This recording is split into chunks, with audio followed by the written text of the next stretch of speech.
বিসমিল্লাহির রহমানির রহিম। আসসালামু আলাইকুম রহমতুল্লাহি ওয়া বারাকাতুহু। প্রিয় দর্শক, জুমাবারের সুন্দর এই সকালটিতে সবাইকে আমন্ত্রণ জানাচ্ছি ২১শে টেলিভিশনের পর্দায়। আপনারা দেখছেন আমাদের নিয়মিত আয়োজন ইসলামী জিজ্ঞাসা।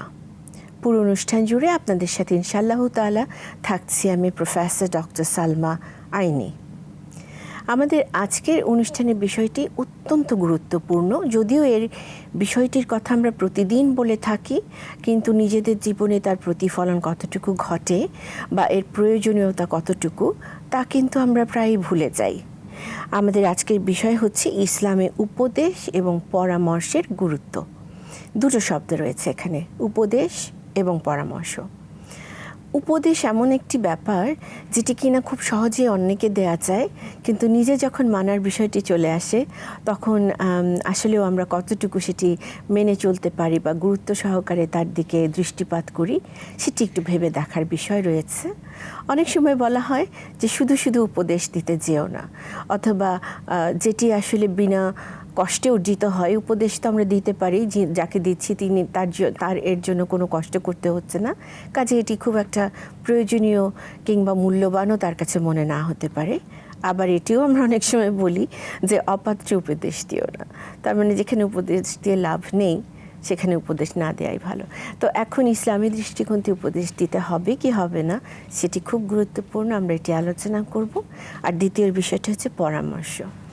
আমরা অনেক সময় মনে করি যে আমরা নিজে যেই সিদ্ধান্ত নিচ্ছি বা যে কাজটি ঠিক বলে মনে করছি সেটিই সঠিক, বাকি সব কিছুই গ্রহণযোগ্যতা হারিয়ে ফেলে আমাদের কাছে। তো সেই ক্ষেত্রে নবী সাল্লাল্লাহু আলাইহি ওয়াসাল্লাম কিন্তু সবসময় পরামর্শ করতেন, এবং তিনি পরামর্শকে এতটাই গুরুত্ব দিতেন যে অনেক সময় কোনো একটি বিষয়ে তিনি তো পরামর্শ না করলেও পারতেন, তারপরেও দেখা যেত যে সাহাবীদের সাথে ওনারা বসেছেন, একটি বিষয় সাহাবীরা নবী সাল্লাল্লাহু আলাইহি ওয়াসাল্লাম যেটি বলছেন বা যেটি সামনে সবার তুলে ধরছেন, হয়তো বেশিরভাগ সাহাবী তা থেকে একটু অন্য রকমের প্রস্তাবনা দিচ্ছেন। প্রিয় নবীজি সাল্লাল্লাহু আলাইহি ওয়াসাল্লাম কিন্তু দেখা যেত সবাই মিলে বেশিরভাগ ব্যক্তিত্ব যখন একটি পরামর্শের দিকে চলে যেতেন, একটি সিদ্ধান্তের দিকে একটু ঝুঁকে পড়তেন, তিনি সেটি গ্রহণ করতেন এবং তাতেই ছিল অফুরন্ত বারাকা। তাহলে বোঝা যাচ্ছে ইসলামে উপদেশ এবং পরামর্শ দুটো ব্যাপারই অত্যন্ত গুরুত্বপূর্ণ। আজকে আমরা এটি নিয়ে কথা বলবো ইনশাআল্লাহ তাআলা। আমাদের সাথে আলোচক হিসেবে রয়েছেন মাহসিনা মমতাজ মারিয়া। কেমন আছেন? আসসালামু আলাইকুম। ওয়ালাইকুম আসসালাম। ভালো আছেন? আলহামদুলিল্লাহ। জি, আজকে তো আমি একটু অবতারণা করে দিয়েছি আমাদের অনুষ্ঠানের যে বিষয়টি রয়েছে উপদেশ এবং পরামর্শ। যেটি বলেছি, উপদেশ শুনতে ভালো লাগে না বেশিরভাগ ক্ষেত্রেই, আর পরামর্শও মনে করি যখন খুব সেলফ সাফিশিয়েন্ট নিজেকে মনে হয় তখন আমরা পরামর্শ একেবারেই করতে চাই না। সেটি একেবারে নিজস্ব জীবন, ব্যক্তিগত থেকে শুরু করে অফিসিয়াল থেকে সব জায়গায়, প্রফেশনাল ক্ষেত্রে আমি যা বলছি তাই ঠিক। তা এগুলো ইসলামী দৃষ্টিকোণ থেকে আসলে বারাকা কি করলে আমাদের জন্য ভালো হয় সেই বিষয়গুলো আপনি আজকে একটু আমরা বিস্তারিত আলোচনা করব। তা নবী সাল্লাল্লাহু আলাইহি ওয়াসাল্লাম বলেছেন, তিনি পরিষ্কার করে বলেছেন দিন হলো নাসিহা। নাসিহা হচ্ছে গিয়ে আমাদের উপদেশ, এবং দিন হচ্ছে দিন ইসলাম, আমাদের ইসলামকে বোঝানো হয়েছে। তো এখন যদি যেহেতু দিন হচ্ছে নাসিহা, মানে আমার ইসলাম নিজেই হচ্ছে একটি উপদেশ, তাহলে যদি তাই হবে, এটিতে ওতপ্রোতভাবে জড়িত, তাহলে আজকে যদি আমরা সমাজের দিকে তাকাই, আমাদের এই যে উপদেশ দেয়া, ভালো কাজে উৎসাহ, মন্দ কাজে নিষেধ করা, এটাও একটি উপদেশ। সেটি দেয়া এবং নেয়া, গ্রহণ করা মুক্ত মনে, মুক্ত চিন্তা দিয়ে, এটি এই যে চর্চা, এই যে সংস্কৃতি, এটি কেন এত দুর্বল হয়ে পড়ছে? সুন্দর একটা প্রশ্ন আপা। আপনি যে কথাটা বলছিলেন সেটার রেশ ধরেই যদি বলি যে আমরা মুসলমানরা সম্ভবত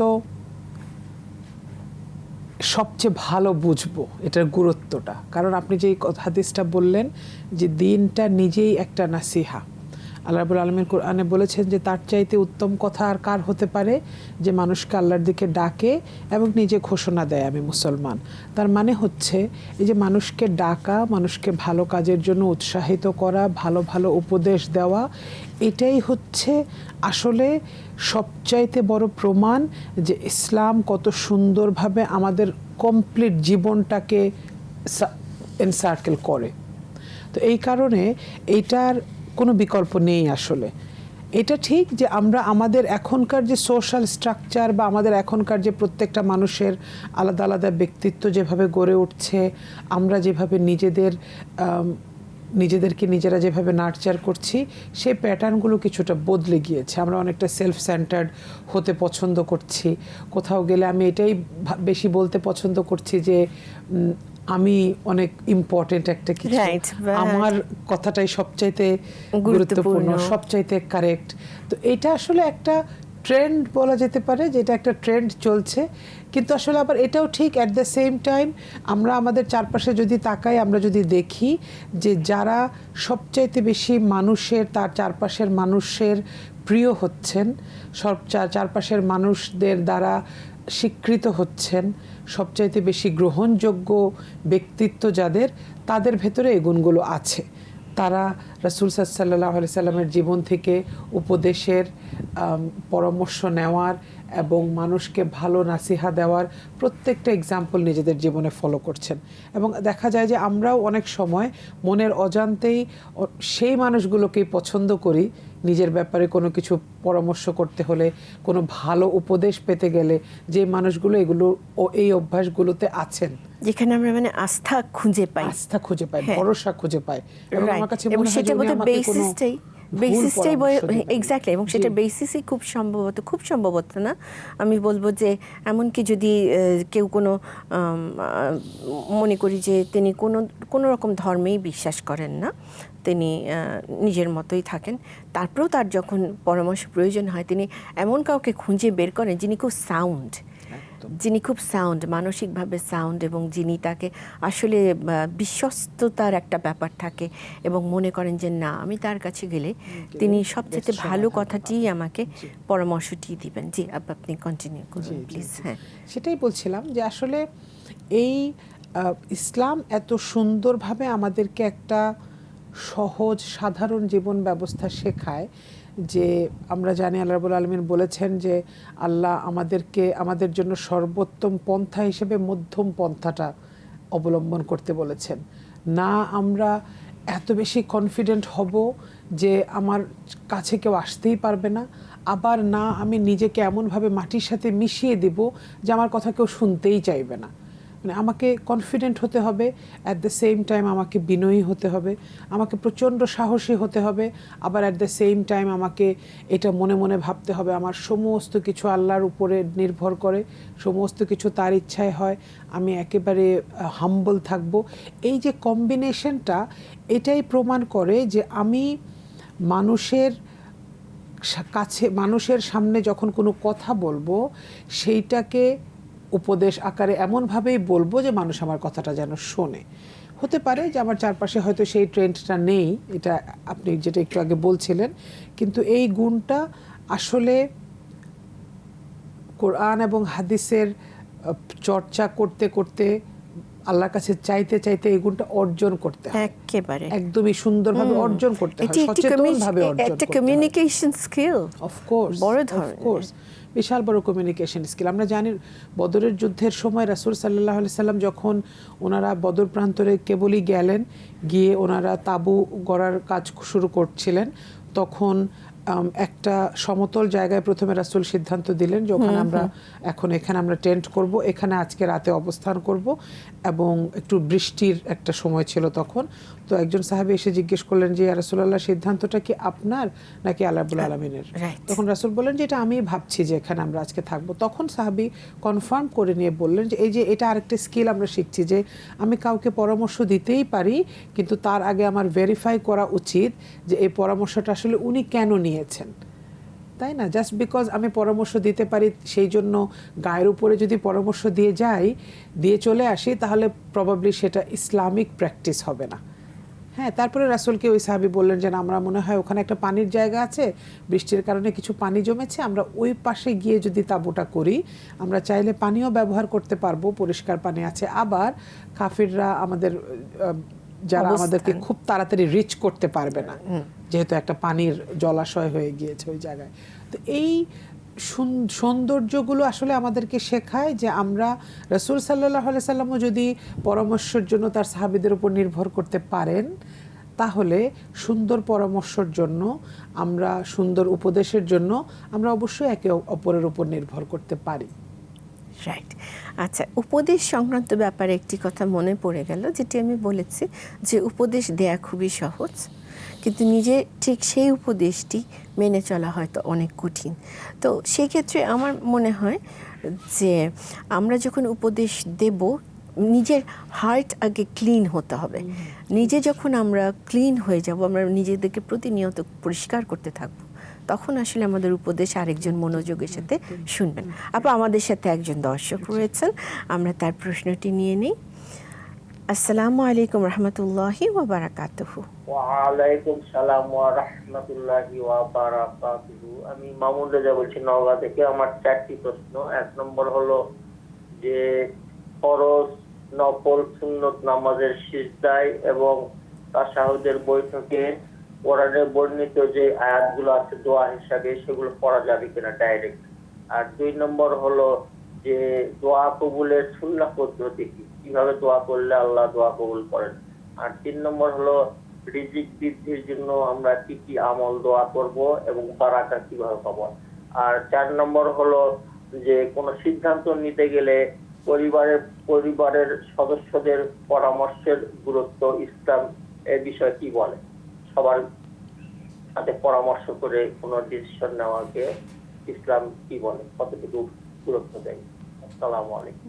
ওয়ালাইকুম আসসালাম রহমতুল্লাহি ওয়া বারাকাতুহু। ভাই, আমাদের সাথেই থাকুন, আমরা আপনার প্রশ্নগুলো অ্যাড্রেস করার চেষ্টা করছি। 4টি প্রশ্ন, আমরা যে কটি পারি আমরা একটু।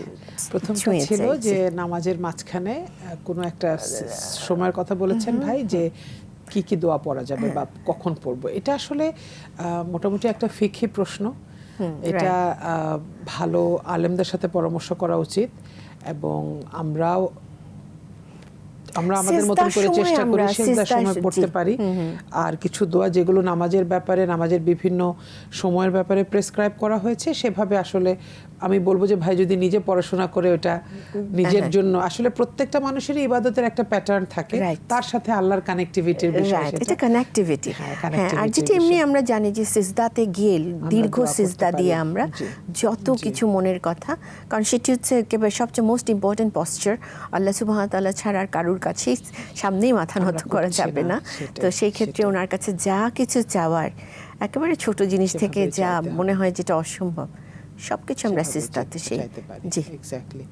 পরের প্রশ্নটা আচ্ছা, আর আমার কাছে খুব গুরুত্বপূর্ণ প্রশ্ন যেটি মনে হয়েছে, যেটি হচ্ছে যে পরিবারের সাথে পরামর্শ করে কাজ করার কতটুকু জরুরি ইসলামী দৃষ্টিকোণ থেকে।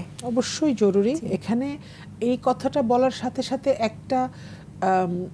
আরেকটা আগের রিকোয়ারমেন্ট চলে আসছে এখানে, যে পরিবারের সাথে আমার নিজের পরিবারের সাথে আমার ওয়াইফ, আমার হাজব্যান্ড, আমার বাচ্চারা, আমার পরিবারে যদি অন্যান্য সদস্যরা থাকেন, সিনিয়র সিটিজেনরা থাকেন, এখানে আমার একটা চমৎকার সম্পর্কের এক্সাম্পল তৈরি করাটা আমার প্রথম দায়িত্ব, তাই না? যে পরিবারের প্রত্যেকের হকের ব্যাপারে সচেতন, সন্তানরা বাবা মায়েরা সন্তানরা দাদা দাদি, নানা নানির, প্রত্যেকের জন্য এক্সাম্পল ক্রিয়েট করছে।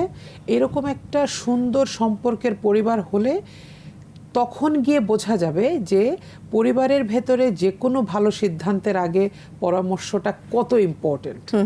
আদারওয়াইজ এটা অনেক সময় একটা জুলুম হতে পারে, যে আমার সুন্দর সম্পর্ক নেই, কিন্তু আমি আবার চাইছি ও আমার পরামর্শটা নিল না কেন, তখন আসলে এটা আরেকটা ভিশাস সাইকেলের ভেতরে আমরা ঢুকে যাই। আমাদের আরেকজন দর্শক আছেন, তাহলে আমরা সাম আপ করতে পারি যে খুব গুরুত্বপূর্ণ সিদ্ধান্ত নেওয়ার ব্যাপারে বা যে কোনো সিদ্ধান্তের ক্ষেত্রে পরিবারের সাথে বসে সুন্দর করে একসাথে সবাই মিলে একটি সুন্দর সিদ্ধান্তে আসাটা বারাকা নিয়ে আসবে বলে আমরা আশা করছি। জি, আমাদের সাথে আরেকজন দর্শক আছেন। আসসালামু আলাইকুম। ওয়ালাইকুম আসসালাম ওয়া রাহমাতুল্লাহি ওয়া বারাকাতুহু। হ্যাঁ, হ্যালো। শুনতে পাচ্ছি ভাই। হ্যাঁ, আমার প্রশ্ন হচ্ছে যে আমাদের দেশে যখন লোক মারা যায়, বুঝতে পারছেন আমার কথা? একদম একদম পরিষ্কার শুনতে পাচ্ছি, জি। হ্যাঁ, আমাদের যখন লোক মারা যায় তখন 4 দিন, 5 দিন, 9 দিন এই ধরনের কতগুলো কর্মকাণ্ড করে, এগুলো শরীয়তে কতটুকু অনুমোদন দেয়? জি, এইটি আপনার প্রশ্ন, একটি প্রশ্ন। ধন্যবাদ ভাই। জি, আপনার প্রশ্নটি তো ক্লিয়ার। এটা তো প্রশ্নটার ভিতরে উত্তর আছে। ভাই একটা অসন্তোষ নিয়ে প্রশ্নটা করেছেন, দুঃখ নিয়ে হয়তো।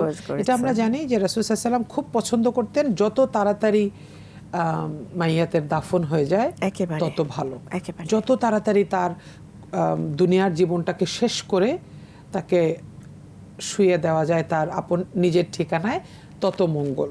এটাই ইসলামের অনেক বড় একটা সৌন্দর্য। এবং এই যে আমরা আরও কিছু অনুষ্ঠান আদি করি, আসলে ইসলাম আমাদেরকে যেটা শেখায় সেটা হচ্ছে আমাদের একজন প্রিয় মানুষ দুনিয়া থেকে চলে যাওয়ার পরে, তিনি তার রবের কাছে ফিরে যাওয়ার পরে আমাদের জন্য একটাই কাজ থাকে, তার জন্য দোয়া করা। আর তার রেখে যাওয়া যদি কোনো সাদাকায়ে জারিয়া থাকে, সেগুলোকে কোনোভাবে যদি আমরা সামনের দিকে এগিয়ে নিয়ে যেতে পারি। এছাড়া আসলে আর কোনো রিচুয়াল, মানুষকে ডেকে অনেক মানুষ মিলে দোয়া করা, তার কথা স্মরণ করে অনেকে মিলে খাওয়া দাওয়া, এগুলো আসলে কিছু পারিবারিক প্র্যাকটিস হতে পারে, কিন্তু এগুলো আসলে সরই কোনো ভিত্তি নেই। এবং এগুলোতে আসলে যাকে আমরা বিদায় দিলাম তার কোনো উপকার হবে না দোয়াটা ছাড়া। এখানে আরেকটি জিনিস যদি আপনি যোগ দিচ্ছি আপনার সাথে, সেটি হচ্ছে কি যে আমরা এখন যদি লক্ষ্য করি, দেখবেন এটি দুঃখজনক কিন্তু এটি সত্য, মানে যে বলে না স্যাড বাট ট্রু, সেটি হচ্ছে যে একজন সদ্য ইন্তেকাল করেছেন, তাকে হয়তো এখন পর্যন্ত কবরস্থ করাও হয়নি। সেখানে যারা আসছেন তাকে ভিজিট করতে বা ওই পরিবারকে ভিজিট করতে, দেখা যাচ্ছে তারা দুনিয়ার অনেক কথাবার্তা বলছেন, তারা হাসি ঠাট্টাও করছেন, নানা রকম, মানে একটা অ্যাজ ইফ এটা একটা গেট টুগেদার, রাদার দ্যান একজন চলে গিয়েছেন, তাকে এখন সুন্দরভাবে শরিয়ত মতো সেই গোসল করা থেকে শুরু করে তার আশেপাশে দোয়া কালাম পড়তে হয়। ইভেন কবরস্থ করার পরে কিছুক্ষণ বসে থাকতে বলা হয়েছে, যে বসে থেকে কিছু যে প্রশ্ন উত্তর তখন পর্ব চলবে, সেই প্রশ্ন উত্তর বসে বসে পাশে আত্মীয় স্বজনরা পড়বেন। সেগুলো কিন্তু আমরা দেখতে পাচ্ছি রিচুয়ালের ভিড়ে হারিয়ে যাচ্ছে, যেগুলো কিনা আমাদের জন্য খুবই, মায়াতের জন্য তখন খুবই জরুরি। ইভেন তাকে গোসলটাও যদি নিজেরা আত্মীয় স্বজনরা করাতে পারেন, নিজের কন্যা, নিজের পুত্র, আমি বাবার ক্ষেত্রে এবং মার ক্ষেত্রে বলছি, তাহলেও কিন্তু শিখে, এবং মায়াতকে গোসল করানো খুব সোয়াবের কাজ, এটি শিখে নেওয়া দরকার রয়েছে। তো ভাই যেটি বলেছেন যে বিভিন্ন ধরনের রিচুয়াল, আসলে সেগুলোর ভিত্তি নেই, প্রয়োজন নেই। হ্যাঁ, যেটি মায়াতের জন্য প্রয়োজন সেটি আমাদের করা দরকার। আরেকটা যেটা ছোট্ট রিমাইন্ডার দিতে চাই, প্রশ্ন আপু আমরা এই প্রসঙ্গে আবার চলে আসবো, আমাদের একটা ছোট্ট বিরতি নিতে হচ্ছে এই মুহূর্তে। প্রিয় দর্শক, নিতে হচ্ছে ছোট্ট একটি বিরতি, অন্য কোথাও যাবেন না, আমাদের সাথেই থাকুন।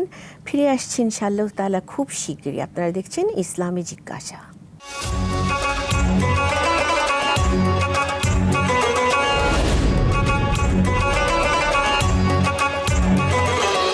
আসসালামু আলাইকুম রহমতুল্লাহি ওয়া বারাকাতুহু। প্রিয় দর্শক, ফিরে এসেছি 21 টেলিভিশনের পর্দায়। আপনারা দেখছেন সরাসরি অনুষ্ঠান ইসলামী জিজ্ঞাসা। আমাদের সাথে একজন দর্শক রয়েছেন, আমরা তার প্রশ্নটি দিয়ে শুরু করছি। আসসালামু আলাইকুম রহমতুল্লাহি ওয়া বারাকাতুহু। জি, আসসালামু আলাইকুম। ওয়া আলাইকুম আসসালাম ওয়া রাহমাতুল্লাহি ওয়া বারাকাতুহু। আমি ইয়ামিন চৌধুরী ইমন বলছি, বন্দরনগরী, চট্টগ্রাম থেকে। উপস্থিত মহাতরেমাকেও আসসালামু আলাইকুম। তো আমি ম্যাডাম জানতে চাচ্ছিলাম যে এখনকার যুগে তো আমরা সবাই স্মার্টফোনে আসক্ত হয়ে গিয়েছি, সবকিছুতে নিজেদেরকে একটা সর্দার মনে করি। তো এই ক্ষেত্রে পারিবারিক জীবনে আমাদের আপনজনের সাথে হোক, আত্মীয় স্বজনের সাথে হোক, বা পরিবারের লোকদের সাথে হোক, পরামর্শ গ্রহণ করাটা কতটুকু জরুরি, এটা আমাদেরকে কতটুকু উপকার দিতে পারে। আর পাশাপাশি শিক্ষার ক্ষেত্রেও, মানে আমরা আমাদের ছেলে মেয়েদেরকে কি শিখাবো না শিখাবো, এক্ষেত্রেও আমরা পরামর্শ গ্রহণ করলে কতটুকু উপকৃত হব, জানালে খুশি হব। ধন্যবাদ। আসসালামু আলাইকুম। অনেক অনেক শুকরিয়া ইমন ভাই, আমাদের সাথেই থাকুন, অ্যাড্রেস করার চেষ্টা করছি। স্মার্টফোন। সুন্দর একটা প্রশ্ন, খুবই খুবই গুরুত্বপূর্ণ জীবন ঘেঁষা এবং একটা প্রশ্ন। আসলে আমরা এটা ঠিক যে আমাদের ডিজিটাল হ্যাবিটগুলো চেঞ্জ হয়েছে, ডিপেন্ডেন্সি অনেক বেড়েছে, কিন্তু আবার এটাও ঠিক অ্যাট দ্য সেম টাইম যারা সত্যিকার জ্ঞান চর্চা করেন, কোরআন হাদিস থেকে উপকারী জ্ঞানের জন্য যারা সারাক্ষণ খুঁজে বেড়াতে থাকেন, তারা এটা খুব ভালো মতো জানেন যে আমার ডিজিটাল লাইফ আমার সত্যিকার জ্ঞান চর্চার ক্ষেত্রে তেমন কোনো ভূমিকা রাখে না, তাই না? তাহলে যেই মানুষটা আসলে এই পার্থক্যটা বুঝবেন, তিনি একদিকে যেমন তার জ্ঞান চর্চার অথেন্টিক ক্লাসিক হ্যাবিটটাকে সব সময় চর্চা করবেন, অ্যাট দ্য সেম টাইম উনি ওনার ডিজিটাল ডিপেন্ডেন্সিটাকেও নিয়ন্ত্রণে রাখার চেষ্টা করবেন। একেবারে। আচ্ছা, এরপরে তৃতীয় যে বিষয়টা এখানে আসছে যে তাহলে আমি এত বেশি অ্যাডিক্টেড হয়ে পড়ছি আমার ফোনের সাথে, আমার সোশ্যাল প্ল্যাটফর্মের কানেকশনগুলোর সাথে, যে আমি আমার পরিবারের সাথে পরামর্শ করা, পরিবারের সাথে সময় কাটানো, পরিবারকে প্রায়োরিটাইজ করার বিষয়টা হয়তো ভুলে যাচ্ছি, এরকম কিছু একটা ভাই মিন করতে চেয়েছেন। তো এক্ষেত্রে আমি আবার ওই কথাটাই বলবো যে যেই মুসলিম ভাই বোন যিনি এটা জানেন যে আমাকে আমার পরিবারের ব্যাপারে জবাবদিহি করতে হবে, আমার পরিবারে আমার সন্তানদেরকে সময় দেওয়া, আমার স্পাউসকে সময় দেওয়া, পরিবারের ওয়েলবিং লুক আফটার করা আমার একটা প্রাইম দায়িত্ব, তিনি কখনো এটার সাথে কম্প্রোমাইজ করবেন না। একদম একদম। পরিবার না ঠিক থাকলে, নিজের ঘর না ঠিক থাকলে আমি সারা পৃথিবী জয় করেও তো আসলে লাভ হচ্ছে না শেষ পর্যন্ত। এবং এই পরিবারের ব্যাপারে আল্লাহ রাব্বুল আলামিন কোরআনে বলেছেন যে তুমি নিজেকে এবং তোমার পরিবারকে সেই আগুন থেকে বাঁচাও যেটা আমি পাথর দিয়ে বানাবো। একেবারে। আমরা যদি এই যে আমরা তো সারা কোরআনুল কারীম সব জায়গায় উপদেশ দেওয়ার কথা বলা হয়েছে, উপদেশ বাণী, উপদেশ দেয়া। আচ্ছা, তার আরেকটু বলি আপা, আমাদের সাথে আরেকজন দর্শক যুক্ত হয়েছেন, সেটি হলো যে আর উনি বলেছেন যে তাহলে সেই ক্ষেত্রে যে সবাই বুঝে যাচ্ছে সব কিছু এবং শিক্ষাক্ষেত্রে, তাহলে শিক্ষাক্ষেত্রেও আসলে এখন আমরা কিন্তু যদি অন্যান্য বিশ্বের অন্যান্য দেশগুলোতে দেখি যাদের ওখান থেকে এর উৎপত্তি, তারাই কিন্তু এখন ডিজিটালাইজেশন বা এত বেশি ব্যবহার ইন্টারনেটের, এটিতে শঙ্কিত বোধ করছে। আচ্ছা, আমরা আরেকজন দর্শক আছেন, ওনার প্রশ্নটি নিয়ে নিয়েছি। আসসালামু আলাইকুম রহমতুল্লাহি ওয়া বারাকাতুহু। ওয়ালাইকুম আসসালাম রাহমাতুল্লাহি ওয়া বারাকাতুহু। জি, আমি তো প্রশ্ন রাখছিলাম যে মাগরিব ও ইশার পরে যে আমলগুলো আছে সেগুলো যদি আমি নামাজের ভিতর পড়ি তাতে আমার আমলগুলো হবে কিনা? যদি মাগরিব এবং এশার আরেকবার একটু। হ্যাঁ, মাগরিব এবং এশার পরে, মনে করেন মাগরিবের পরে অথবা ইশার পরে সূরা মুলক, আচ্ছা বুঝতে পেরেছি, আমানার রাসূল অর্থাৎ সূরা বাকারার শেষ দুই আয়াত তেলাওয়াত করার কথা, সেগুলো যদি নামাজের ভিতর তেলাওয়াত করি তাহলে আমার কি আমলগুলো হয়ে যাবে কিনা? আচ্ছা আচ্ছা, ঠিক আছে। জি, আমাদের সাথে থাকুন আপু। জি, সুন্দর, ইন্টারেস্টিং, ইমোশনাল কোয়েশ্চেন। আসলে নফল ইবাদতগুলোর ব্যাপারে আমাদের তো কোনো আল্লাহ রাব্বুল আলামিন কোনো শক্ত প্রেশার দেন না, তাই না? নফল ইবাদতগুলো পুরোটাই ডিপেন্ড করছে যে আমার আল্লাহর সাথে সম্পর্কের উপরে এবং আমি কেন করছি, আসলে আমার ওয়াইটার উপরে। হ্যাঁ, এখন এখানে খুব স্ট্রং রেফারেন্স পাওয়া যায় যে সকাল সন্ধ্যার জিকিরগুলোর ব্যাপারে রাসূল সাল্লাল্লাহু আলাইহি সাল্লাম খুব পছন্দ করতেন, তিনি আমাদেরকে অ্যাডভাইস করেছেন এটা করার জন্য, তার সাহাবীরা করেছেন। এই জিকিরগুলো দরকার আমার ঘরের নিরাপত্তার জন্য, আমার সন্তান সন্ততির নিরাপত্তার জন্য দরকার। আর বাদবাকি যে নফল ইবাদতগুলো আছে সেগুলোও আমি চাইলেই নামাজের ভিতরে পড়ে ফেলতে পারি, কোনো সমস্যা নাই। আমি চাইলে আলাদা করেও পড়তে পারি, কখনো কখনো মন চাইছে না হয়তো আমি একটু স্কিপও করতে পারি এক দুই দিন। আমি এটা আসলে বোঝাতে চাচ্ছি যে নফল ইবাদত নিয়ে খুব বেশি ফ্যানেটিক হওয়াটা ইসলামের না। আর ওনার প্রশ্নটি যদি আমি একটু যোগ দিই, সেটি হচ্ছে যে যেই সূরাগুলো পড়ে, সূরা মুলক ফর এক্সাম্পল, পড়ার কথা, উনি যদি এটা নামাজের ভেতরে পড়ে ফেললেন, হয়ে গেল। জি, আবার আলাদা করে আল্লাহ সুবহানাহু ওয়া তাআলা আপনার অন্তর দেখছেন, আমাদের তিনি অন্তর দেখেন। জি, আচ্ছা। আর আমি একটু ভুলে যাওয়ার আগে একটু বলি, আজকে শুক্রবার, জুমাবার, তো আমাদের সূরা কাহাফ কিন্তু পড়ে নিতে হবে। তো আমরা ইনশাআল্লাহ তাআলা সময় বের করে সূরা কাহাফ পড়ে নেব। জি, আচ্ছা। তো এখন আমাদের যদি আমরা একটু প্রসিড করি আমাদের উপদেশ এবং আমরা পরামর্শের ব্যাপারে। তাহলে এখন ইসলামে ইসলামী দৃষ্টিকোণ থেকে উপদেশের ব্যাপারে সত্য কাউকে আমি উপদেশ দিতে চাচ্ছি, এখন এখানে খুব ব্লান্টলি সত্যটিকে তুলে ধরা সেটি গুরুত্বপূর্ণ হবে, নাকি সত্যটি তুলে ধরবো কোন পদ্ধতিতে তুলে ধরবো সেটিও গুরুত্বপূর্ণ হতে পারে? এই দুটোর মধ্যে পার্থক্য কী, বা কোনটিকে কীভাবে আমরা হ্যান্ডেল করব সিচুয়েশন ইসলামী দৃষ্টিকোণ থেকে? নবী সাল্লাল্লাহু আলাইহি ওয়াসাল্লাম কী করতেন? জি, আপনার কথা শুনতে শুনতে চট করে আমার একটা কথা মনে পড়লো আপা, সেটা হচ্ছে আল্লাহ রাব্বুল আলামিন যখন হযরত মূসা আলাইহিস সালামকে ফিরআউনের কাছে পাঠাচ্ছিলেন, তখন আল্লাহ বলেছিলেন যে তুমি কোমলভাবে তার সাথে কথা বলবে, কাউলুন লাইয়িন। একদম, হ্যাঁ। এখন মূসা আলাইহিস সালাম একটু অবাক হয়েছিলেন যে এরকম একটা টাইরান্ট, এরকম একটা জুলুমকারী, একটা জালিম, এবং সে এত ক্ষমতাধর, তার সামনে গিয়ে আমি নরম হয়ে কথা বলবো? কিন্তু আল্লাহ সেটাই তাকে নির্দেশ দিয়েছিলেন এবং উনি সেটাই করেছিলেন। তো এইটা আমাদের জন্য একটা অনেক বড় একটা লেসন, এই জন্য যে হতে পারে আমি কাউকে পরামর্শ দিচ্ছি, উপদেশ দিচ্ছি, আমার বয়সে ছোট হতে পারে, সে আমার বয়সে বড় হতে পারে, কিন্তু আসলে আমার কাছে এইটা ছাড়া আর কোনো বিকল্প নাই যে এটা আমি সর্বোত্তম উপায়ে দিব। জাস্ট বিকজ আমি যেটা বলছি সেটা খুব সত্য, আমি যেটা বলছি সেটাই ঠিক, আমাকে এই পারমিশন দেয় না যে আমি এটা ব্লান্ট ভাবে বা হার্শলি বলবো। আমাকে উত্তম পদ্ধতিতেই উপদেশ দিতে হবে, সৌন্দর্যের সাথে দিতে হবে, কোমলভাবে দিতে হবে। কোমলভাবে কথা বলার ব্যাপারে কোরআনে আসছে, নরমভাবে কথা বলার ব্যাপারে কোরআনে আসছে, এবং কাইন্ড শব্দে উপদেশ দেওয়ার ব্যাপারে কোরআনে আসছে বিভিন্ন জায়গায় বিভিন্নভাবে। এবং দেওয়ার পদ্ধতিটাই হচ্ছে যে আপনার কথার সৌন্দর্যেই যাতে তিনি প্রথমে আপনার প্রতি আকৃষ্ট হয়ে যান। সুতরাং এটার আসলে কোনো বিকল্প নেই। আমরা অনেক সময় এই জিনিসটা করি, আমরা খুব জাস্টিফাই করার চেষ্টা করি যে আমি আল্লাহর কথা বলছি, এটা কোরআনের কথা, তুমি ভুল করছো, আমাকে শক্তভাবে বলতেই হবে।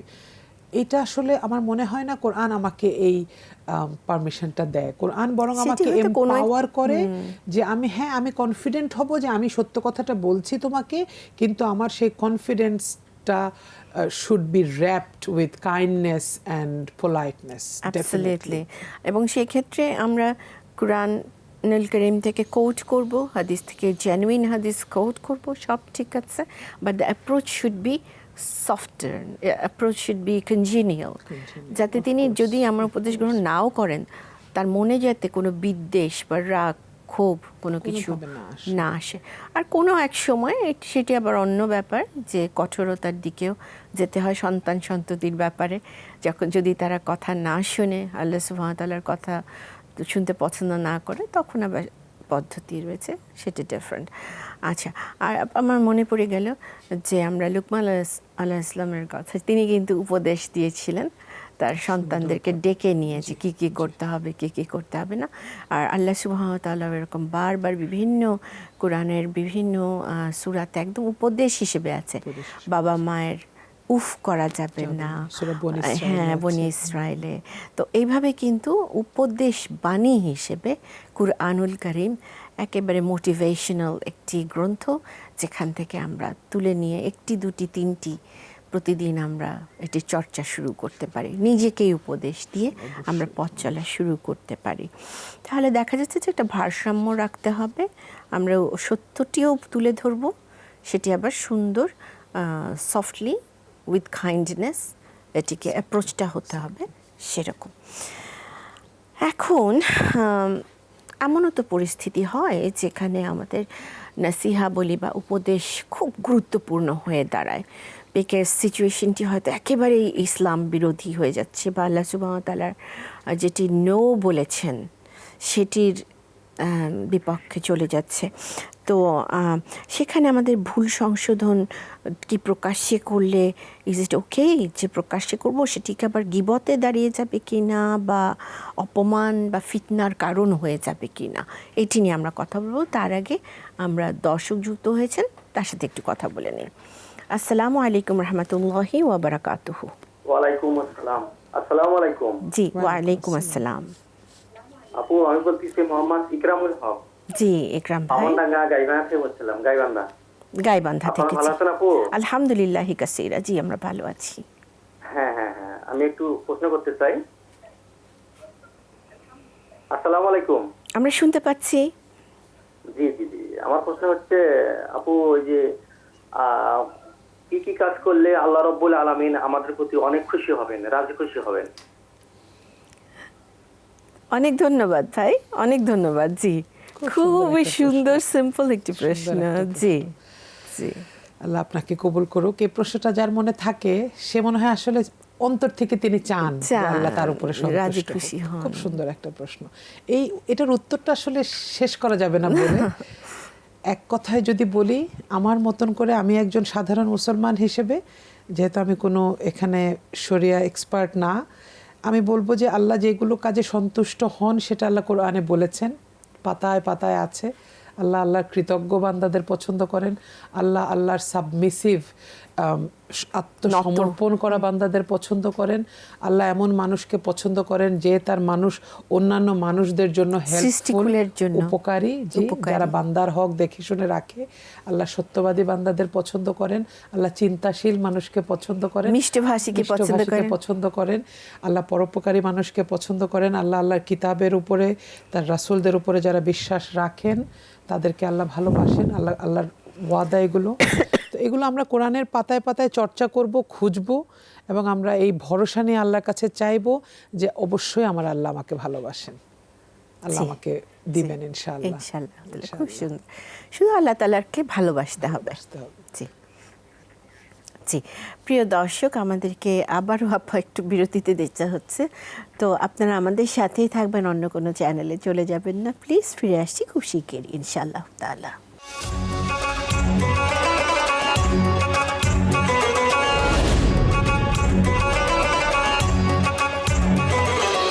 আসসালামু আলাইকুম রহমতুল্লাহি ওয়া বারাকাতুহু।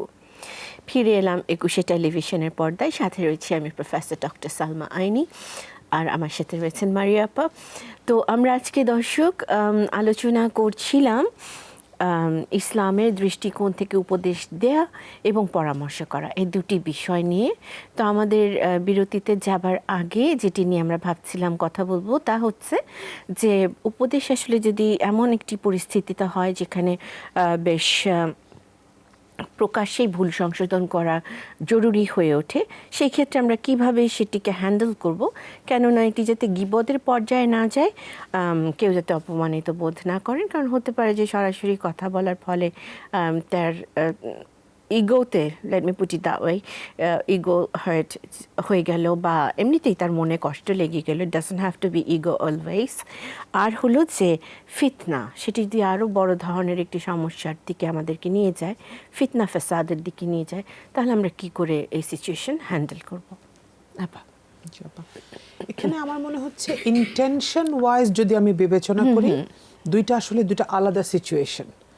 আমি যখন সত্যিকারভাবে আমার পিওর ইন্টেনশন সহকারে কাউকে পরামর্শ করতে যাব, কাউকে উপদেশ দিতে যাচ্ছি, তখন এটা আমার একটা সুন্দর ইন্টেনশন। আর আমি যদি চাই কাউকে হার্ট করব, প্রকাশ্যে কারো গীবত করব, কাউকে ছোট করব, সুনাম নষ্ট করব, ছোট করব, সুনাম নষ্ট করব, এটা যদি চাই, এটা একটা ডিফারেন্ট ইন্টেনশন। এই দুটো কখনো এক হতে পারে না আসলে। এটা আমি তাদের জন্য বলছি যারা সচেতন থাকবেন, ইন্টেনশনটাকে বারবার ভেরিফাই করতে পারবেন। শুধুমাত্র একজনকে ছোট করার জন্য, এটি কিন্তু প্রফেশনাল ক্ষেত্রে, অফিশিয়াল ক্ষেত্রে খুব বেশি হয়, অনেক বেশি হয়। কারণ ওখানে একটি প্রতিযোগিতার বিষয় থাকে, সেটা আসলে উপদেশের পর্যায়ে থাকেই না, ওটা উপদেশ না, উপদেশও না, এবং সেটা পরামর্শও নয়, এবং সেটি কোনো আলোচনাই নাই। হ্যাঁ, এবং যেটা সূরা হুজুরাতে আল্লাহ রাব্বুল আলামিন খুব শক্তভাবে আমাদেরকে বলেছেন যে খবরদার তোমরা কোনো জনগোষ্ঠী যেন কোনো জনগোষ্ঠীকে ছোট করে, অপমান করে কথা না বলে, আজে বাজে নামে না ডাকে, তারা যেন গীবত না করে, তারা যেন। আজকাল কিন্তু খুব সহজেই মানুষের নাম বিকৃত করে ফেলে, বাজে বাজে নাম, সুন্দর নামকে আবার একটা পেছনে একটি নাম রাখছে, যেটি তারা নিজেদের মধ্যে সেই নামে ডাকাডাকি করছে, হাসাহাসি করছে। সুতরাং এখানে আমি এই জন্য এটা বলছি যে আমাদের আসলে আমি কাউকে উপদেশ দিতে যাচ্ছি এরকম একটা সিচুয়েশন হওয়ার আগে I should seat and look back, যে আমার আসলে ইন্টেনশনটা এখানে কি, এটাকে আল্লাহ সুবহানাহু ওয়া তাআলার জন্য করছি কিনা, আমার এই ভাইটার বা বোনটার মঙ্গলের জন্য করছি কিনা, এবং এতে করে আমাদের ভালো কিছু হওয়ার সুযোগ আছে কিনা। সেটা যদি না হয়, I better keep myself shut, কথা বলা উচিত না। কারণ আমার যদি মনে হয় যে আমি তাকে একদম আজকে শুনিয়ে দেব, সে আমাকে কেন এটা বলল, বা সে তার এটা হয়ে গেল, আমি একটু জেলাস হচ্ছে ভিতরে, ওইটার এক্সপ্রেশন হিসেবে আমি তাকে কোনো উপদেশ দিতে যাচ্ছি, সেটা আসলে না বলাই ভালো। আমার যদি ইন্টেনশনটাকে আমি যাচাই করতে না পারি, তাহলে ওই কথাটা আসলে আর উপদেশের জায়গায় থাকছে না, যেটা আপনি বললেন, ওইটা তখন অন্য কিছু হয়ে যাচ্ছে। তো এই জন্য তখন না বলাই ভালো। আমি জানি এটা অনেক কঠিন, মুসলিম বলি, যেই ধর্মেরই মানুষ বলি না কেন, মানুষ হিসেবে কিছু না বলে চুপ থাকাটা কঠিন। একজন দর্শক যুক্ত হয়েছেন। আসসালামু আলাইকুম রহমতুল্লাহি ওয়া বারাকাতুহু। ওয়ালাইকুম সালাম ওয়া রাহমাতুল্লাহি ওয়া বারাকাতুহু। ম্যাডাম, আমার একটু প্রশ্ন আছিল আর কি। প্লিজ। হ্যাঁ, কুমিল্লাতে বলছিলাম আমি। জি ম্যাডাম, আমি ওই শুক্রবার সারাটা দিনে একটা ফজিলত সম্বন্ধে আমি একটু জানতে চাইছিলাম। আর ওই দিন আসর থেকে মাগরিবের তো দোয়া কবুল হয় কিনা, আর ওই দিন মারা গেলে কি তার জান্নাতবাসী হবে কিনা, এই জিনিসটাই আমি একটু জানতে চাইছিলাম ম্যাডামের কাছে। চেষ্টা করছি। জি জি ভাই, অনেক শুকরিয়া। সুন্দর প্রশ্ন। শুক্রবার দিনটাকে তো আসলে একটা পবিত্র দিন বলা হয়েছে। কিছু স্পেশাল আমল রেকমেন্ড করা হয়েছে আমাদের জন্য। সূরা কাহাফটা পড়ে নেওয়া শুক্রবারের যে কোনো এক ফাঁকে, এবং প্রচুর পরিমাণে দুরুদ পড়ার ব্যাপারে বলা হয়েছে। সারাদিন যতবার আমার মনে আসছে ততবার আমার মুখ যেন ব্যস্ত থাকে দুরুদে। তারপরে আরেকটা ভাই যেটা খুব সুন্দর কথা বলেছেন, যে আসর থেকে মাগরিব পর্যন্ত দোয়া কবুল হবে, আমরা আমাদের সেই বিশ্বাস নিয়েই আল্লাহর কাছে চাইবো। আর এরপরে উনি যেটা বলেছেন যে শুক্রবারে যদি কেউ ইন্তেকাল করেন তাহলে তার জান্নাত হবে কিনা, আসলে জান্নাত জাহান্নামের ফয়সালা তো একমাত্র আল্লাহ রাব্বুল আলামিনের হাতে। কিন্তু এটা ঠিক যে আমরা আল্লাহর গুনাহগার বান্দা হিসেবে, নগণ্য বান্দা হিসেবে, আমি এই আবদার, আমি এই বিশ্বাস, আমার এই বোঝাপড়া আল্লাহ রাব্বুল আলামিনের সাথে আমি করতেই পারি। এটা আমার সাথে আমার আল্লাহর সম্পর্কের উপর ডিপেন্ড করছে, যে আল্লাহ আমাকে আপনি একটা সুন্দর দিনে নেন, আমার যদি পছন্দ হয় শুক্রবার, আমাকে শুক্রবারে নেন, যেদিনই নেন। তাই বলে আমরা যারা শুক্রবারে ইন্তেকাল করব না, তারাও তো এটা আল্লাহর কাছে চাইতে কোনো বাধা নেই যে আমাকে আপনি জান্নাতি হিসেবে কবুল করেন।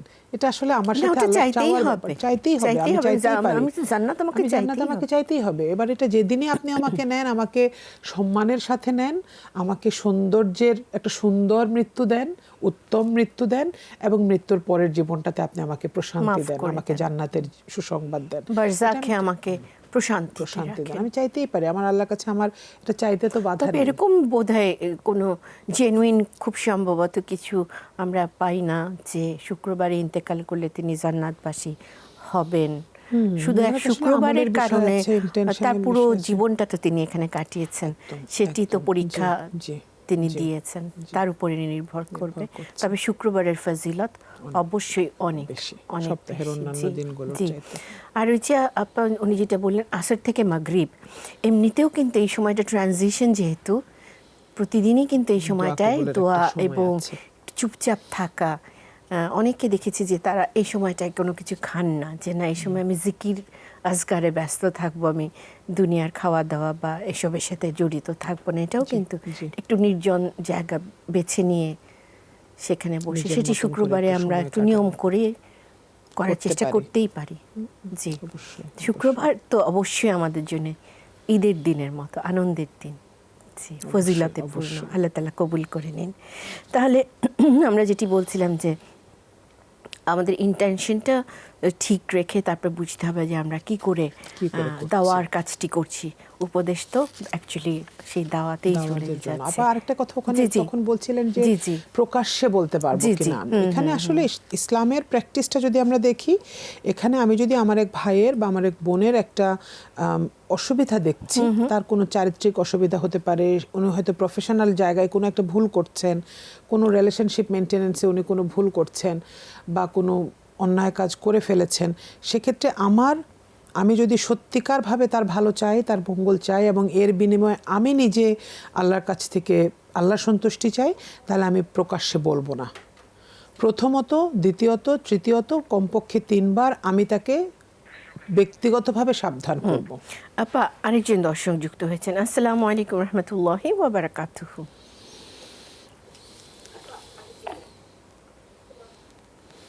আসসালামু রাহমাতুল্লাহ। জি জি, ম্যাডাম, শুনতে আমি পাচ্ছি। আসলে শেষ মুহূর্তে প্রশ্ন করলাম। কোনো অসুবিধা নেই। জি না, কোনো অসুবিধা নেই। জি জি জি, আমি আসলে প্রশ্নটা করতে যাচ্ছি যে কোনো কারণ ছাড়া যদি একজন পুরুষ নারী ছাড়া এবং একজন নারী কোনো কারণ ছাড়া যদি পুরুষবিহীন জীবন যাপন করে, এক্ষেত্রে ইসলামে কোনো বাধা আছে কিনা? ও আচ্ছা, জি, আমরা প্রশ্নটি বুঝতে পেরেছি। জি,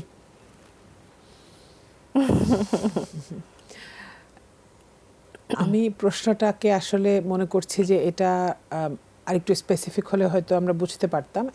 জেনারেলি যদি মনে করি সেটা হচ্ছে মানে একা আমরা তো থাকতে পারবেন কিনা কেউ সঙ্গী চাইলে। ছাড়া। জি, সঙ্গী ছাড়া। জি, এখন এটার বিয়েটাকে যদি আমি এখানে মিন করি, উনি বিয়ে মিন করছেন, বিয়েটাকে যদি মিন করি, সেটা তো আসলে বিয়ে আমাদের জন্য একটা বন্ধন আল্লাহ তাআলার বন্ধন, এবং আল্লাহ তাআলা এটা আমাদেরকে এই বন্ধনের ভেতর দিয়ে যাওয়ার ব্যাপারেই আল্লাহ আমাদেরকে উৎসাহিত করছেন। জি, হ্যাঁ, এখন এরপরে অনেক রকমের বাস্তবতা থাকতে পারে একজন নারীর জীবনে, একজন পুরুষের জীবনে, যে বাস্তবতাগুলোর কারণে তারা হয়তো সিদ্ধান্ত নিতে পারেন বা তারা হয়তো ভাবতে পারেন যে আমি হয়তো কোনো সম্পর্কে যেতে চাচ্ছি না বিভিন্ন কারণে। আপা, আমার জাস্ট মনে পড়ছে হাসান বাসরি, তারপর রাবেয়া বাসরি, ওনাদের কথা মনে পড়ছে।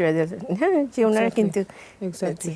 এবং আমরা জানি যে হযরত আয়েশা রাদিয়াল্লাহু আনহা উনি রাসূল সাল্লাল্লাহু আলাইহি ওয়াসাল্লামের ইন্তেকালের পরে একটা লম্বা সময় একাকী থেকেছেন, কিন্তু তার মানে কিন্তু এটা হয়নি যে ওনার জীবনটা কোনো ফ্রুটলেস ছিল, মিনিংলেস ছিল।